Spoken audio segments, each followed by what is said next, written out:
a person's a person, no matter how small, right? I love that. There's something about the potency of that phrase. Just it's such an easy phrase to remember and say. And I love Dr. Seuss, and I love Horton Hears a Who. And I mean, maybe you remember from your childhood, or maybe you're still reading these in your home based on what season of life that you're in. But Dr. Seuss and books like Horton Hears a Who, he just nailed it somehow. The guy just had insights into life, right? And this whole reality of this elephant who hears some life on a speck and so wants to protect the speck, so gets the speck on a flower and then is going to do whatever he can to save the flower so he can save the speck and save the life on the speck, all because a person's a person no matter how small.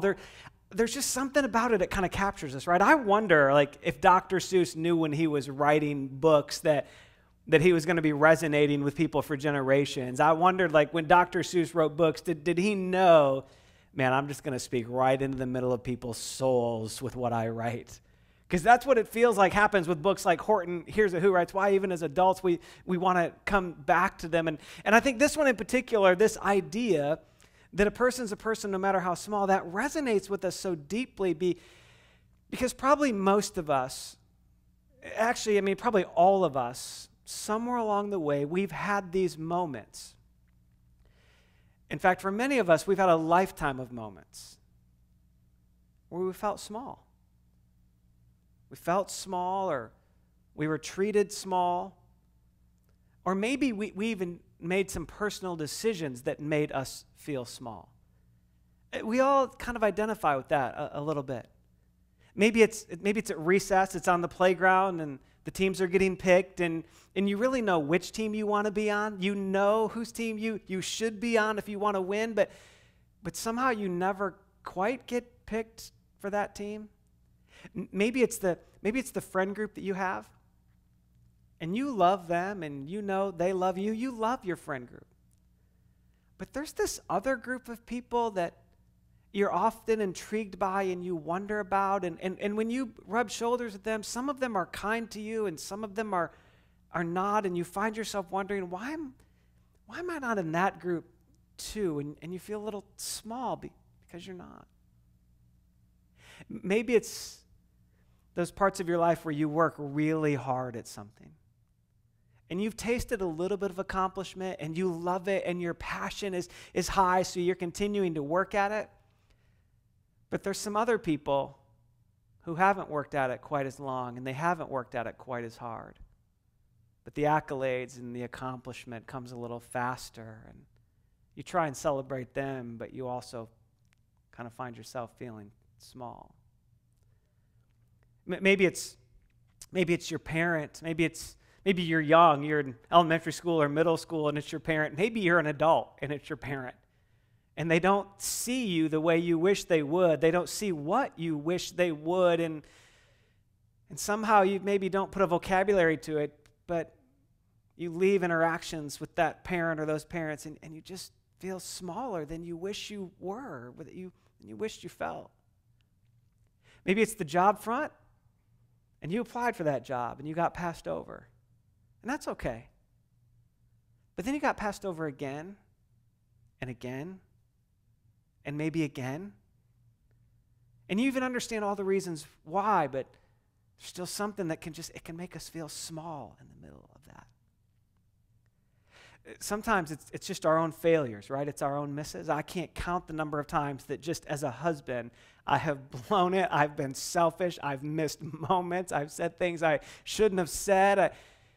And I walk away and I just feel small. Even if I thought I was right, I feel small. I can't count the number of times I've blown it as a dad. I say all the time, my two most used phrases as a dad are, I love you and I'm sorry. Just all the time, right? All the time. And when I miss it, when I miss something or I fail, I can feel small. It happens as leaders, as workers, as employees. I've let down friends. I've missed opportunities. And sometimes there's just this thing of sin. I've lived selfish. I've lived rebellious. And it can make it feel small. The guilt and the shame that can come with that can make us feel small. It's almost like life itself enjoys trying to make us feel small. You ever sense that? It's just almost like life itself, the circumstances, the trajectory of a society, the people around us. It's almost like life itself can enjoy trying to make us feel small. It's why I think it's why we're drawn to Horton. And this idea that a person's a person no matter how small, because we're still trying to convince ourselves, but wait, I feel small. I've been treated small, and I don't want to feel small. I'm still this person, like, right? I'm a human, right? And so we're drawn to the story of things like Horton because of this who that he hears. It's also part of what's fascinating about the story of Jesus and his resurrection. We're going to celebrate the resurrection day. That's what we're doing this Easter day, and we celebrate that Jesus has conquered death. He's come back from the dead. He's literally experienced death and been raised from the dead. And we're absolutely humble enough to acknowledge and understand there's a death before that. That Jesus really did, on a cross, absorb. He absorbed all of our blatant rebellion. He absorbed all of our very subtle selfishness.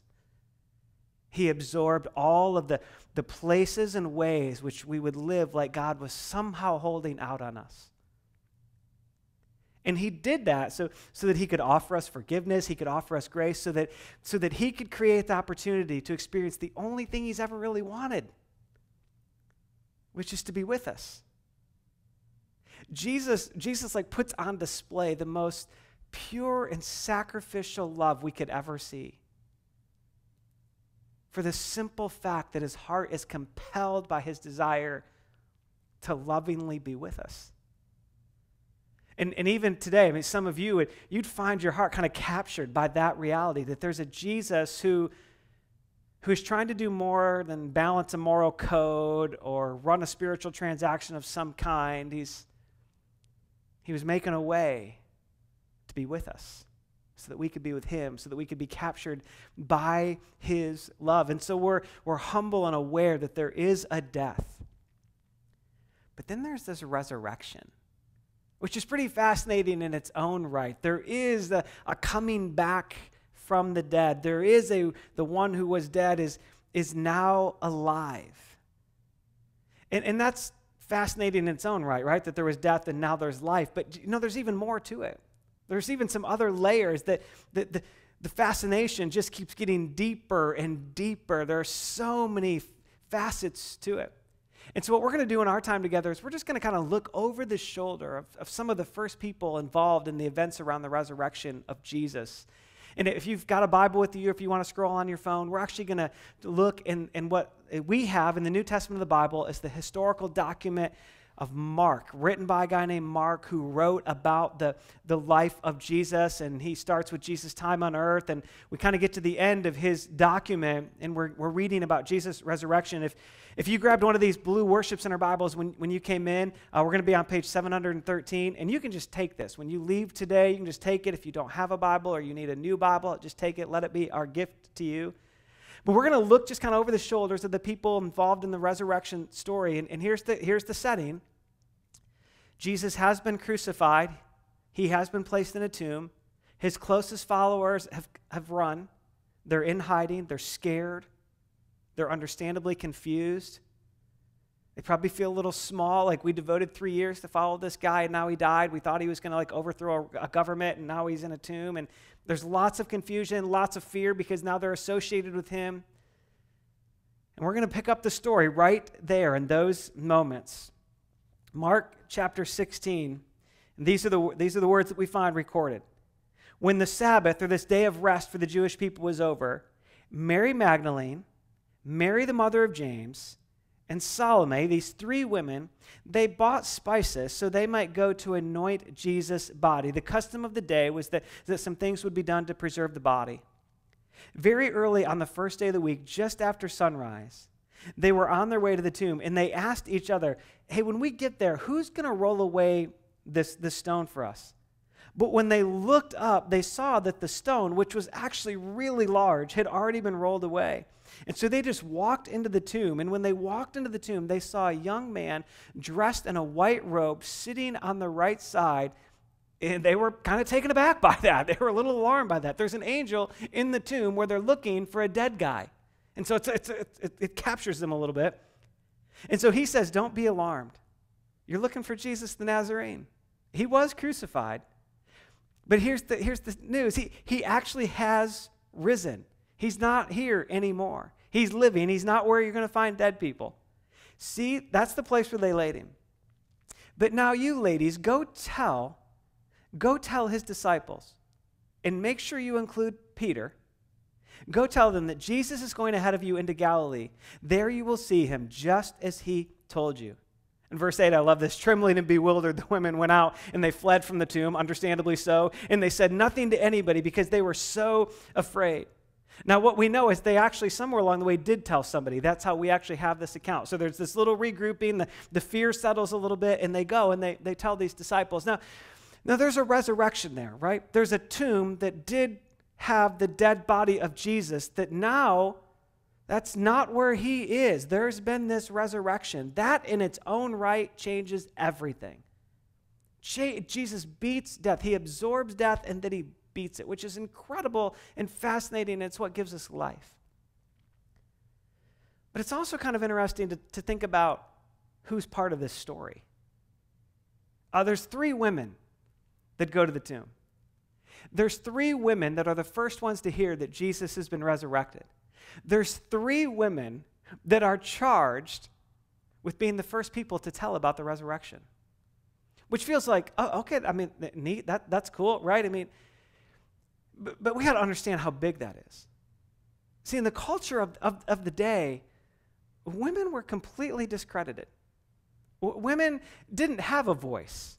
What women said wasn't viewed as credible or trustworthy or having any real authority. In the middle of society where the decisions were made, where the influence was had, well, women were pushed out of that. They just weren't viewed as credible sources and reliable people on anything. And just to see how extreme it really was, a 2nd century philosopher named Celsus, he said it this way. He said, there's no way the resurrection could be true because it's based on the testimony of women, and we all know women are hysterical. What? I mean, you're kidding me, right? And yet, I mean, I don't have a box for that. And yet, that was the common thought of the day. And God, in all his goodness and grace, the people he first includes in the resurrection story is 3 women. I mean, think about this. If Mark was going to write a story and create a lie to kind of foster the ongoing story of Jesus, he wasn't going to include women because that's how people viewed them. And yet Mark's just writing the facts the way they happen, and God in his sovereignty puts these women in the middle of the most significant moment in the resurrection story. Somebody's got to be the first teller, and it's these women. What Jesus is doing is he's taking people who were passed over and he's including them. He's taking people who were overlooked and he's inviting them to play a really big part in his story. These women in a culture that would have treated them and made them feel small for generations, Jesus is offering something different in his resurrection. He's offering something more. See, Jesus invites those who feel small or have been treated small to actually begin to live big by living loved. Jesus invites those who feel small or have been treated small, and he invites them to live big by living loved. He's looking at these women, he's saying, I love you.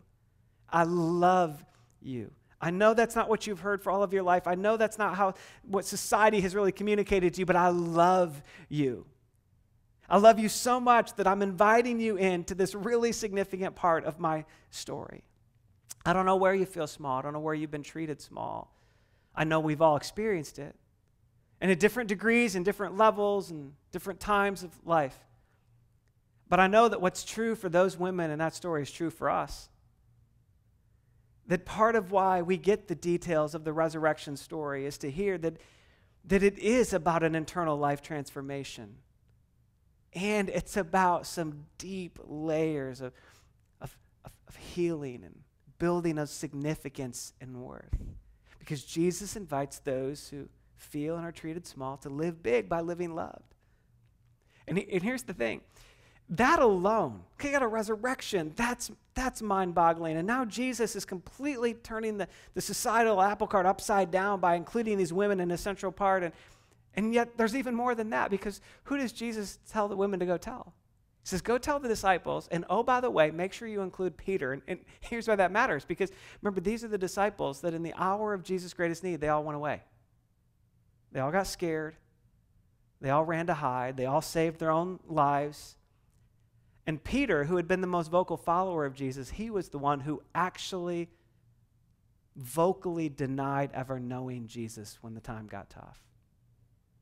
Like Jesus is saying to the women, hey, go tell the disciples, and I want you to make sure you include Peter, because if anybody could be feeling small right now, if anybody hears about my resurrection and could feel small, like they missed it, like they failed, like they dropped the ball, like they missed an opportunity, well, that's going to be Peter. So tell them all, but man, you make sure Peter knows I'm talking to him too. You make sure Peter knows that I still love him and I'm going to be looking for him in Galilee. You make sure that the disciples and Peter know. Jesus is kind of conveying to us there that, yeah, in a resurrection, I want to invite you to life with me. And he's just saying to us, by including these disciples, hey, I'm inviting those who feel small because of their failure to live big by living loved. I'm inviting those who feel small and beaten down and bent over because of their failure to live big by living loved. He's saying, I still love you. I still remember really well one of the most poignant conversations I ever had with my dad. I was probably in my early 20s, and it was a couple years before he passed away. And we ended up having this conversation in a car, driving away from a golf course, about Jesus. And I was just inviting my dad to make a return to Jesus. Would you make a return to him? Would you come back to him? And I remember my dad driving and kind of staring down the road and just saying to me, you know, John, I'm pretty sure I've outsinned whatever grace he would have for me. And I don't know how you feel about your own life and where you've been blatantly rebellion or subtly selfish or where you've lived independently of God.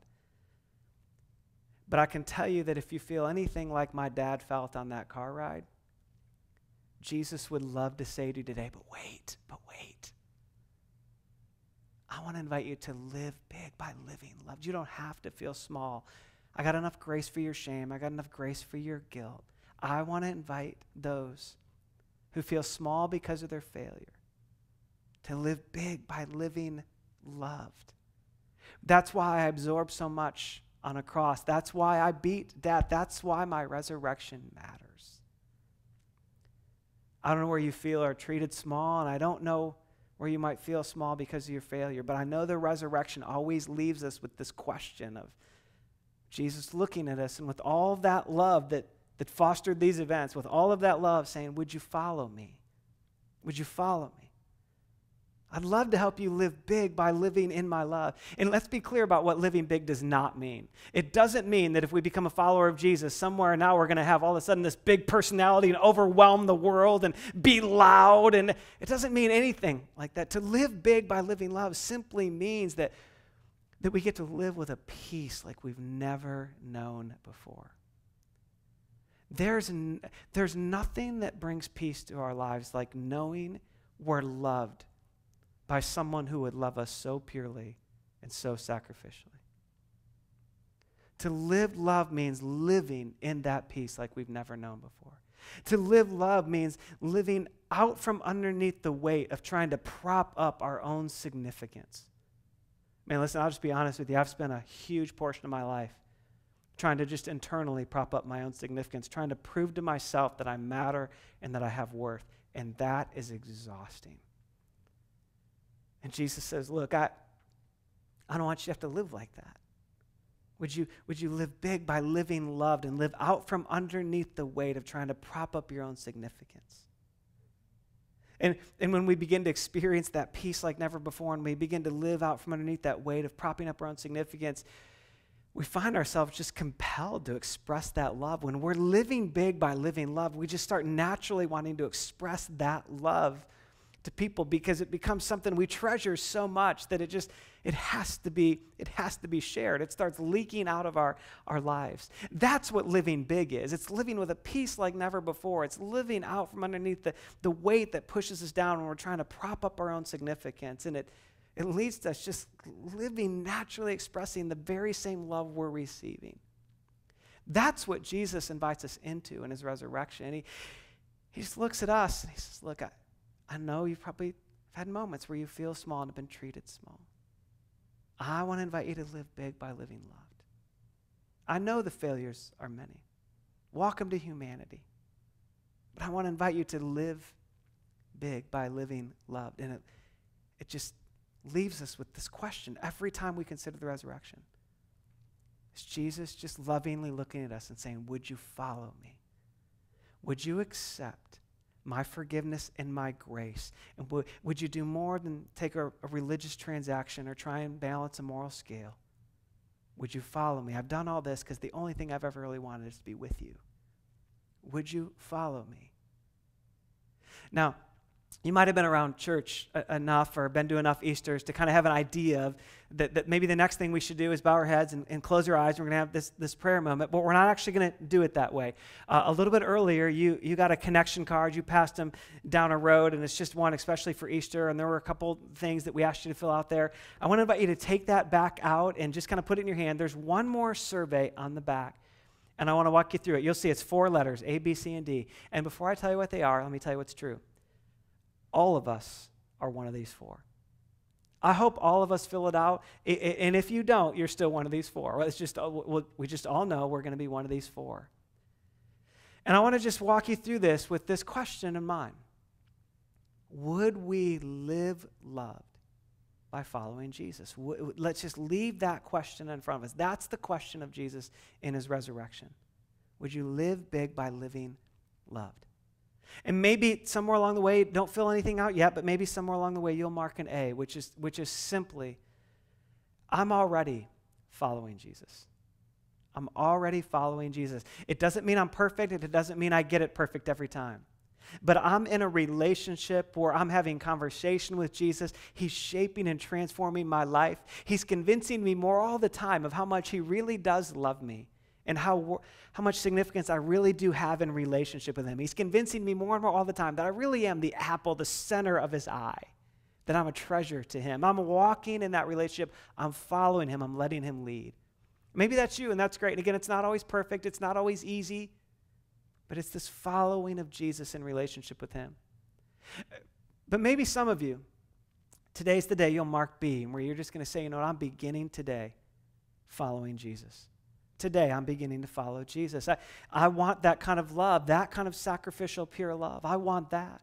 I'm tired of trying to prop up my own significance. I'm trying to prove it to other people, or I'm trying to prove it to myself, even though nobody knows that's what I'm trying to do. I'm tired of living, feeling small and wondering where my worth really is. I'll take Jesus' forgiveness. I'll take his grace. But I'll follow him. I'll follow him. I'll walk in relationship with him. And that's what the story of Jesus in the scriptures, that's what the story calls salvation. That's where we become one with Jesus and we begin this relationship with him. And for some of you today, that this will be way more than just another Easter. It'll be way more than just another service. It'll be way more than just another gathering with family to eat some food. It'll be the day you began to follow Jesus. And I've asked you to wait. Some of you right now, even, you're so compelled. Your heart is racing, and you have to mark the B, and there's already a mark of ink and a teardrop on your card. You're just like, I have to respond right now. That's great. It's great. Some of you, though, might be C. You might just say, you know what? I just need a little more time to sort this out. I need a little more time to consider it. And I just want to say to you, that's great. I'm glad you're here. And Jesus is glad you're considering it. Take all the time you want. Keep coming back to a place like Journey. Keep asking questions. Keep wondering about Jesus. Keep exploring Jesus. He's not threatened, bothered, or put off by all that exploration. Keep doing it. Take your time. Maybe some of you will only need a couple minutes to consider a little bit more. For some, it may be longer. That's fine. And then the last one is D. And if you're D, I'm going to ask you to be real honest. D is just simply, I don't intend to ever follow Jesus. I don't ever intend to make a decision to follow Jesus. And if that's you, I just encourage you to be honest enough to put it down. If you're honest enough to put it down, let me be honest with you enough to tell you what I'm going to do. If you mark D on your card, I just want you to know we love you. You matter to us. So if you're honest enough to mark D on your card, I'm just going to tell you, I'm going to be praying for you over the next year. I'm going to be praying for you. Now, if you mark D, you might be like, I don't care. Pray all you want. I don't even believe that. That's great. That's great. If you mark it, I just want you to know that's what I'm going to do. I'm just going to be praying for you. I'm not going to call you. I'm not going to harass you. We're not going to send you anything. I just want you to know I'll be praying for you. But we'd love to know you're here. We'd love to know you're here. Now, I understand fully that this is a significant decision. It's a significant moment when we look at Jesus and we hear him asking us, would you follow me? Would you take my forgiveness and grace? Would you take my love for you so that you could live with a peace like never before and you could live out from underneath the weight of trying to earn and prove significance? I understand it's a big decision. So we're going to create just a couple of moments where many of us can continue to process our response to that. Even many of us right now, we're wondering, we're grappling, we're hearing Jesus, we're sensing our heart being drawn towards him, and we're wondering, what does that mean? And we're wondering what comes next, and yet we just keep hearing Jesus in the depth of our heart right now say, I love you, I love you, I love you. I just want to be with you. Would you follow me?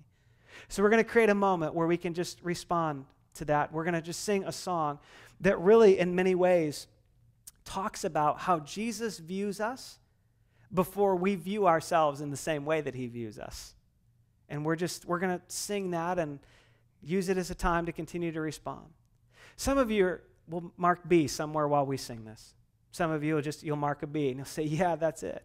Some of you, you'll kind of confirm your C in the next few minutes. You'll just say, I think, but I don't know, and I'm not sure. And you'll mark a C and you'll take more time to consider, and that's great. Some of you, you're A, and you've known your A for the last 10 minutes. And you just want a chance to express the amazement and at the love of Jesus and what he has for you. And this is a few minutes to get a chance to do that. So I'm going to invite you to stand.